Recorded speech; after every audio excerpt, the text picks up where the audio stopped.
In digital Marathi, जनतेच्या हक्काचं व्यासपीठ।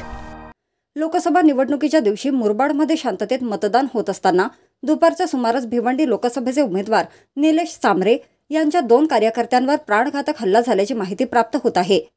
मुरबाड तालुक्यातील भुवन ग्रामपंचायतीचे माजी सरपंच दौलत बांगर आणि जयवंत बांगर यांच्यावर आज दुपारच्या सुमारास भुवनपाडा रस्त्यावर यांच्यावर जीवघेडा हल्ला करण्यात आला। दोघांना जबर मारहाण करण्यात आली असून त्यांच्या 4 चाकी वाहनांची सुद्धा तोडफोड करण्यात आली आहे। सध्या जखमींना मुरबाडच्या ग्रामीण रुग्णालयात दाखल करण्यात आले आहे।